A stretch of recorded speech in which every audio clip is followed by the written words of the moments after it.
Thy name we love, Lord Jesus, and only bow before thee. And while we live to thee, we give all blessing, worship, glory. We sing aloud thy praises, our hearts and voices blending. 'Tis thou only worthy of thy beauties all transcending.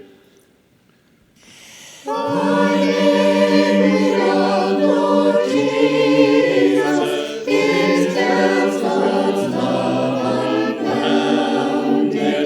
To whom man ere time began, o'er heaven and earth were founded. Thine is a love eternal, that founded us its pleasure, that brought thee low to bear our woe, and make us thine own treasure.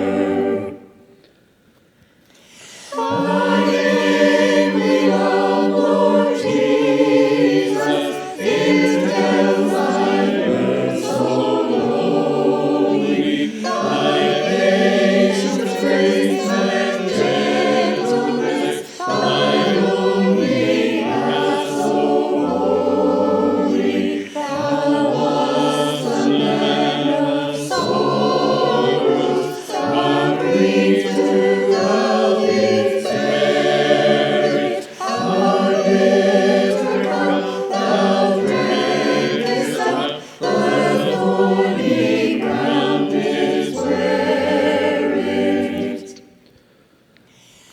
Thy name we love, Lord Jesus, God's Lamb thou wast ordained, to bear our sins thyself, O King, and hast our guilt sustained. We see thee crowned in glory, above the heavens thou seated. The victory won, thy word well done, our righteousness completed.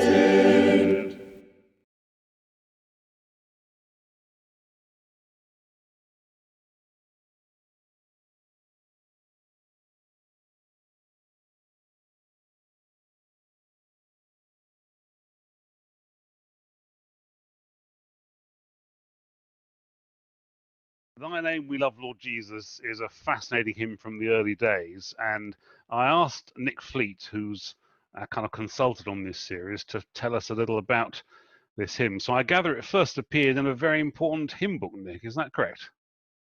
Yes, actually, it first appeared in a Bible magazine edited by G.V. Wigram, The Present Testimony, and that was in 1849.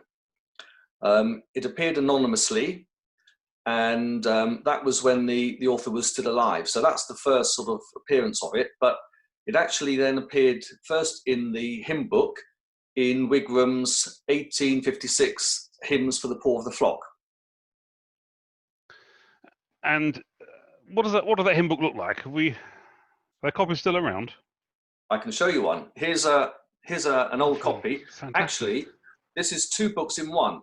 It's the 1838 Hymns for the Poor of the Flock by G.V. Wigram, and that had about 500 hymns. They added an appendix of 40 hymns in 1841. So by 1842, the Plymouth Brethren were using this hymn book, Hymns for the Poor of the Flock, and that's like that first half. Now this is this has got Wigram's second book, Hymns for the Little Flock, from 1856, and they bound it together in one volume. So that's quite an unusual little find. And that's the basis really of most of the Brethren hymn books for the next 100 years.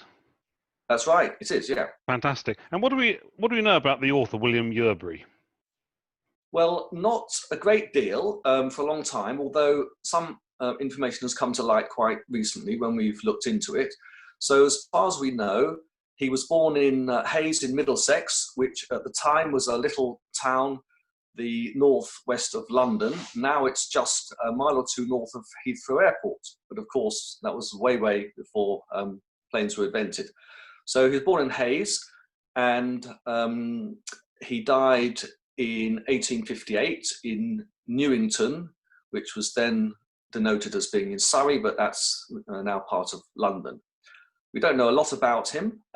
It appears his father was a haberdasher, and it looks like he sort of followed the family business, because when some of the records capture him, we find him at the age of about 40. He was a foreman in the Tower of London. Amazing. And a few years later, he was described as a warehouseman in the tower. So we don't really know exactly what that entails, but so he was an ordinary gentleman, but could write an amazing hymn. Yes, I think I get the impression he was rather more well-to-do than we might expect, because we find him living in a hotel in Burlington in St James. I mean, it may have been just a weekend anniversary visit, but we don't know. But I think he was fairly upper middle class. He was a reasonably well-to-do merchant, okay, because otherwise he's unlikely to have had time to write hymns. Yeah. Well, what do you think about the hymn, "Thy Name We Love, Lord Jesus"?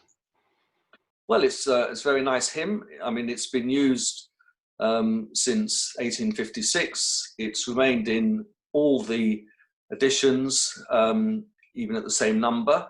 I think the second half of the hymn, which also appeared in Present Testimony and in Wigram's 1856 book, that's still in use, and that's also in the Open Brethren Believers Hymn Book. What's that one? What's that one known as? That's called "Thy Love We Own, Lord Jesus." Right. That's right. Yes. Okay. Interesting. And we're singing this to the tune Cyprus, which again is another classic Brethren tune. What do you think about Cyprus as a tune? Well, in a lot of books, the tune Cyprus is it's anonymous, and it's suggested that it's of Greek origin. That's probably very doubtful. What we do know about it is that it first appeared in a publication by William Gawler.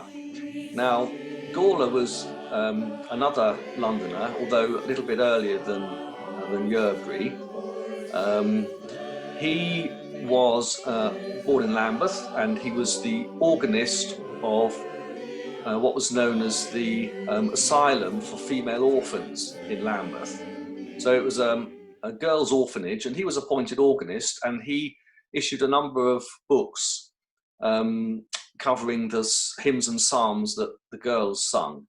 And I think what they used to do, they used to publish these collections and sell them to raise funds for the orphanage. Well, fortunate girls to have an organist like that playing in there. Yeah.